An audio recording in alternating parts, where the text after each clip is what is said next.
আসসালামু আলাইকুম। প্রিয় দর্শক, নির্বাচনের আগে আগে একটা নির্বাচনী ইশতেহার প্রকাশের একটা নিয়ম আছে। বিভিন্ন রাজনৈতিক দল তার এই ইশতেহারটা প্রকাশ করে যে তারা নির্বাচিত হলে পর তারা কিভাবে দেশ চালাবে, তারা কি কি কাজ করবে না করবে, তার একটা সম্ভাব্য একটা তালিকা, একটা অঙ্গীকার তারা জনগণের সামনে উপস্থাপন করে। এর মধ্যে আমরা দেখেছি এনসিপি তাদের নির্বাচনী ইশতেহার ঘোষণা করেছে। জামায়াতে ইসলামও গতকাল রাতে একটা 5 তারকা হোটেলে তাদের নির্বাচনী ইশতেহার ঘোষণা করেছে। বেশ সাজানো গোছানো ছিল ইশতেহারটি, যদিও ইশতেহার নেওয়ার মধ্যে বেশ সমালোচনাও হয়েছে। আমি একটা খুব ইন্টারেস্টিং একটা সমালোচনা দেখলাম প্রথম আলো পত্রিকায়। আমার কাছে এই সমালোচনাটা বেশ খেটে খুঁটে করা হয়েছে আর কি। মিস্টার নাদিম মাহমুদ নামে একজন গবেষক, উনি দেশের বাইরে থাকেন, উনি এই সমালোচনাটা করেছেন। এটা একটু আপনাদের বলি সমালোচনাটা কেমন ছিল। সেখানে উনি দেখিয়েছেন যে ওখানে বেশ কয়েকটা অধ্যায় জামাত ইসলামের, যেমন স্বাস্থ্য পরিবার কল্যাণ, তারপরে আপনার মৎস্য প্রাণী সম্পদ, তারপরে আপনার মানব সম্পদ ও জনজীবনের মৌলিক উন্নয়ন পঞ্চম ভাগে যেটা ছিল, তারপরে শিক্ষা ব্যবস্থা, স্বাস্থ্য পরিবার কল্যাণ, তারপরে সমাজ কল্যাণ, এই সমস্ত যে অধ্যায়গুলো আছে সেই ইশতেহারে, সেই অধ্যায়গুলোর শুরুতে যে ছবিগুলি ব্যবহার তারা করেছে জামাত ইসলাম, সেই ছবিগুলোর যে কটা আমি বললাম, এই সব কটার ছবি তারা ভারতীয় বিভিন্ন প্রকাশিত ম্যাগাজিন থেকে নিয়েছে। ভারতের কোনো না কোনো অনুষ্ঠানে এরকম একটা ছবি হয়েছিল, ভারতের কোনো না কোনো অনুষ্ঠানের যে সুভেনির ছিল সেখানে এই ছবিগুলি ব্যবহার করা হয়েছিল। ওনারা এগুলো কোনো ধরনের আপনার তথ্যসূত্র এবং কৃতজ্ঞতা প্রকাশ করা ছাড়াই এগুলি তারা এখানে ছাপিয়েছে। এটা এক ধরনের চৌর্যবৃত্তি আপনি বলতে পারেন, এক ধরনের চুরি করেছে। নিজেদের ইশতেহার প্রকাশের সময় এই ধরনের চুরি তাদের কেন করতে হলো, এটা আমার কাছে বোধগম্য নয়। এবং এখানে প্রত্যেকটা জায়গায় যেখানে নারীর ছবি আছে, একটাতে দেখা যাচ্ছে একজন লেডি ডাক্তার একজন নারীর বাচ্চা মেয়েকে স্টেথোস্কোপ দিয়ে দেখছেন, এবং তারপর আরেক জায়গায় দেখা যাচ্ছে যে গার্মেন্টস শ্রমিকরা কাজ করছেন। যে নারীর যে ছবিগুলি দেখা আছে, জামাতের যারা লিডার আছেন, মহিলা লিডার, নারী লিডার এবং জামাত যেহেতু পর্দা প্রথায় বিশ্বাস করে, তারা পর্দা দিয়ে চলে। কিন্তু এখানে হিজাব ছাড়াই নারীদের ছবিও দেখলাম। ওখানে যেভাবে ছিল ভারতের ওই ছবিটাতে, তারা হুবহু সেটা এখানে জাস্ট মেরে দিয়েছে। তো এটা জামাতের এক ধরনের দীনতা, আমি মনে করবো দৈন্য একটা ব্যাপার। দরকার ছিল না তো, আমাদের দেশে এরকম তাদের দিয়ে ছবি তুলতো, হিজাব পরা, বোরকা পরা, এই ধরনের পর্দানশীল মহিলাদের ছবি হিসেবে দেওয়া যেতে পারতো। তো আধুনিকতাও করবেন, আমার পর্দার কথাও বলবেন, এটা কেমন? তো এই জায়গাটাতে আমার মনে হয়েছে যে খুবই একটা তারা প্রকাশগত একটা দুর্বলতা তারা দেখিয়েছে। এটা আমি বললাম যে আজকে আমি প্রথম আলোতে পড়লাম, চোখে পড়লো, এই জন্য বললাম। ওরা একদম খুঁজে খুঁজে বের করেছি ছবিগুলো, আমি দেখেছি, আমার কাছে একটু খটকে লেগেছিল, কিন্তু কোথা থেকে চুরি করেছে, কোথা থেকে নিয়েছে, এটা তার আমি আসলে বুঝতে পারিনি। কিন্তু নাদিম মাহমুদ সাহেবকে ধন্যবাদ জানাচ্ছি যে উনি অনেক খুঁজে খেটে এগুলি বের করেছেন একদিনের মাথায়। আমি আজকে যে বিষয়টির কথা বলতে চাই সেটা হলো যে জামাতের আমির ডক্টর শফিকুর রহমান বেশ কিছুদিন আগে দেশের বাইরে, বোধহয় আমেরিকায় বসে একবার একটা অনুষ্ঠানে বলেছিলেন যে ওনারা নারীদের, শ্রমজীবী নারীদের অথবা যে সমস্ত নারীরা অফিসে কাজ করেন তাদের কর্মঘণ্টা কমানোর কথা উনি বলেছিলেন। যে আমরা তো এমনি সবাই 8 ঘন্টা কাজ করি, ওখানে ওনারা 5 ঘন্টা কাজের কথা বলেছিলেন, যে 3 ঘন্টা ওদের কর্মঘণ্টা কমানো হবে। এবং এই কমানোর মাধ্যমে ওনারা হয়তো ভেবেছিলেন অথবা ওনারা জানানোর চেষ্টা করেছিলেন যে নারীদের প্রতি তাদের দল কতটা সহানুভূতিশীল, হয়তো এই কথাটাই প্রকাশ করতে চেয়েছিলেন। তবে সেখানে বিতর্ক হয়েছে, অনেকে বলেছে, আমিও বলেছি, যে ওনারা যে কর্মঘণ্টা কমাচ্ছেন, ওনাদের কাছে কি কোনো নারী এ পর্যন্ত কখনো কোনো প্রক্রিয়ায় এই আবেদন করেছে যে আমাদের কর্মঘণ্টা কমিয়ে দিন?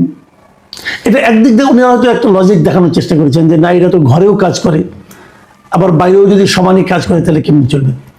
তো ঠিক আছে, ঘরে কাজ নাই যে জায়গায় পুরুষরা করলেই পারে, না তো নেই কোনো কাজের, তো আর কোনো জেন্ডার হয় না, তাই না? মনে করেন ভাত খাওয়ার পর আপনি প্লেটটা ধুবেন, নারীকেই ধুতে হবে এমন তো আমাদের এই দেশে একটা প্র্যাকটিস তো আছে, দেখবেন যে স্বামী স্ত্রী দুইজনেই চাকরি করে, হয়তো এমন আছে যে একই অফিসে চাকরি করে, ব্যাংকে হয়তো একসঙ্গে চাকরি করেন, দুজনে একসঙ্গে যান, একসঙ্গে ফিরেন, ফেরার পর উনি যে পুরুষ যিনি আছেন উনি যে ড্রয়িং রুমে যে হেলান দিয়ে বসে মোবাইল টিপেন অথবা টেলিভিশন দেখেন অথবা পত্রিকা পড়েন, আর নারী কিন্তু অফিসের কাপড়টা চেঞ্জ করেই যে রান্নাঘরে ঢুকেন। তো এটা না করলেই হয়, উনি সবাইকে করুন, প্রভাবিত করার চেষ্টা করুন, বলুন, উৎসাহ দিন যে পুরুষরাও নারীদের সঙ্গে যে কাজ করবে, অথবা নারীকে কেন করতে হবে, নারী যে রেস্ট নিক, উনি যে মোবাইল টিপুন, পুরুষ যে রান্না করুন, কোনো সমস্যা তো নাই। রান্নার কাজটা যে কেবল নারীদের, এটা আমাদের দেশে বোঝা যায়। আপনি যখন কোনো বড় বড় হোটেলে খান, রেস্টুরেন্টে খান, সেখানে রান্নাবান্না কিন্তু পুরুষরাই করে, কাজে পুরুষরা রান্নাবান্না করতে পারে না তা তো আর নয়। যাই হোক, সেটা আলোচনা না।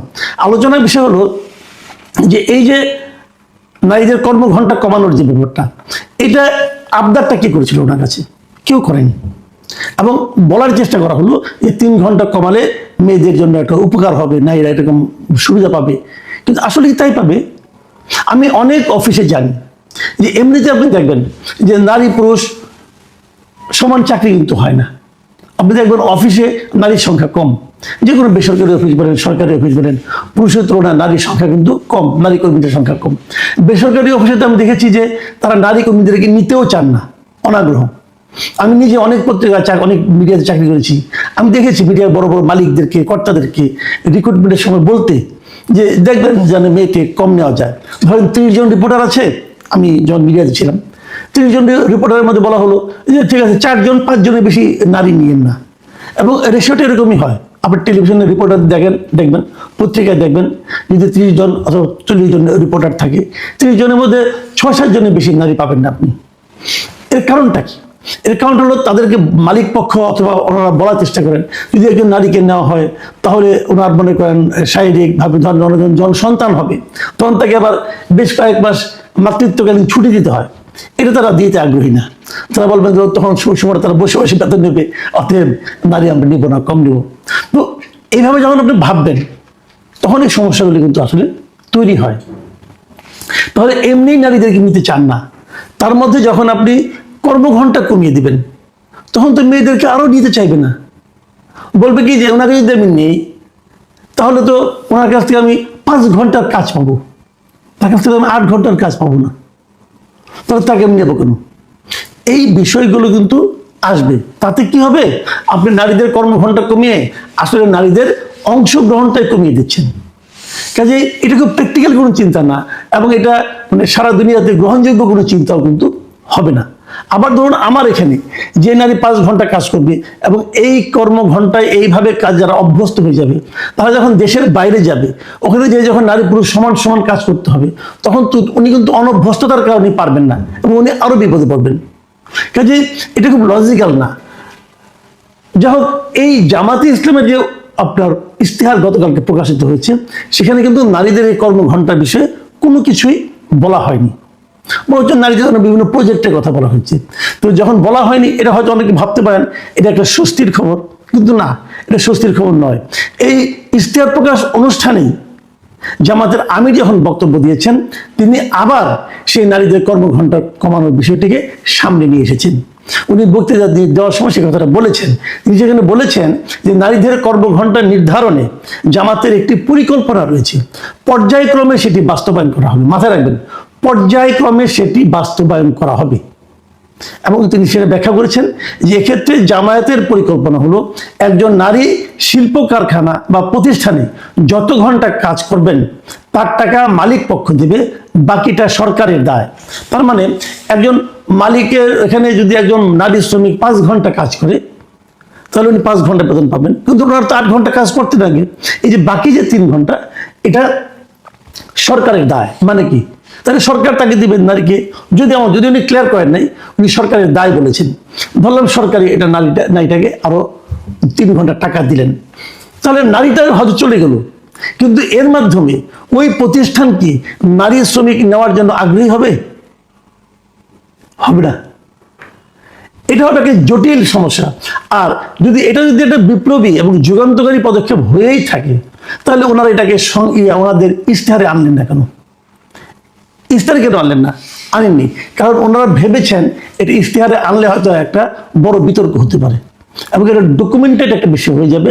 তখন সেটা নিয়ে যে বিতর্কটা হবে, সেই বিতর্কটা হয়তো তারা ফেস করতে পারবে না। কিন্তু বলার আনন্দে উনি বলে দিয়েছেন যে এটা পর্যায়ক্রমে হবে।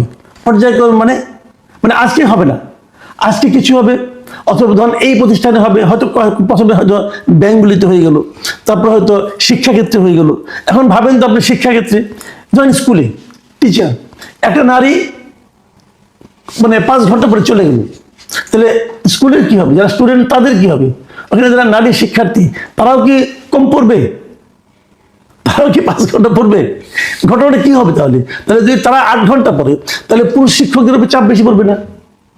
স্কুল কি হবে চলবে?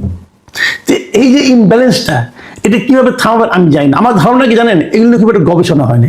ওনারা গবেষণা না করে কেবল কমন সেন্স থেকে এ ধরনের কিছু কথা বলে দিয়েছেন। এবং যে কথাটা আমি বারবার বলি, যে কমন সেন্স দিয়ে বড় কাজ করা যায় না। কমন সেন্স অবশ্যই গুরুত্বপূর্ণ, কিন্তু আপনি যখন রাষ্ট্রীয় কোনো একটা সিদ্ধান্ত নেবেন, সমাজের জন্য যখন একটা দীর্ঘস্থায়ী সিদ্ধান্তে যাবেন, তখন কমন সেন্সের উপর নির্ভর করেন না। ডাক্তার শফিকুর রহমান আমার ধারণা সেই কাজটাই করেছেন, এবং হয়তো ওনার মনে এটা আছে, উনি হয়তো দলকে খাওয়াতে পারছেন কিনা জানি না, তাহলে উনি বারবার ওটা আবার বলছেন কেন। এবং এটার মধ্যে আমি একটা মানে অভিসন্ধিও দেখি। মানে অনেকে হয়তো বলবেন যে কি অভিসন্ধি, অভিসন্ধিটা এই ধরনের যে নারীদের ব্যাপারে ওনাদের যে দৃষ্টিভঙ্গিটা, এটা আলাদা করে ওনাদেরকে প্রকাশ করতে হচ্ছে, এবং এই প্রকাশ করার মাধ্যমে ওনারা নারীর উপকারের পরিবর্তে নারীদেরকে আরো বেশি ক্ষতিগ্রস্ত করার মতো পদক্ষেপ হয়তো যাবেন। কারণ নারীরা নেতৃত্বে আসতে পারবেন না, ওনারা নারীদেরকে মনোনয়ন দেবেন না, যেটা নাকি কয়েকদিন আগে জুলাই সনদে ওনারা স্বাক্ষর করে আসছেন, যে ওনারা নির্বাচনে 5% নারীকে মনোনয়ন দিবেন। নারীদেরকে ওনারা মনোনয়ন দিবেন না, নারীদেরকে ওনারা নেতৃত্বে আনবেন না বলে, এবং আনা কখনো সম্ভব না বলে ওনারা আন্তর্জাতিক মানে মিডিয়াতে সাক্ষাৎকারে বলবেন। এবং সর্বশেষ যে স্ক্যান্ডালটা, যে এক্স হ্যান্ডলারের যে ওনার যে আপনার নারী বিষয়ে একটি মন্তব্য, খুব অশ্লীল একটা মন্তব্য, উনি বলেছেন যে ওটা নাকি উনি ওনার হ্যাক হয়েছিল। তো এখন পর্যন্ত যতগুলি জায়গায় পেয়েছি, এটা নিয়ে নানা ধরনের আলোচনা হচ্ছে, কিন্তু উনি নিজে অস্বীকার করেছেন, উনি বলেন নাই। তো আমি এটা নিয়ে আর আলোচনা করতে চাই, যেহেতু উনি অস্বীকার করেছেন, আমি ওনার অস্বীকারটাকে নিচ্ছি। তো এই সব মিলিয়ে এই দলটিকে আমার কেন যেন মনে হচ্ছে ওনারা নারীদের নিয়ে কোনো একটা পরিকল্পনা করছেন। সেই পরিকল্পনাটা আলটিমেটলি ইতিবাচক পরিকল্পনা নাকি নেতিবাচক ষড়যন্ত্র, এটা এখনই বোঝা হয়তো কঠিন হয়ে যাবে। তবে আমি এটুকু বলতে পারি যে নারীদের ব্যাপারে ওনাদের পরিকল্পনাটা ট্রান্সপারেন্ট সম্ভবত নয়।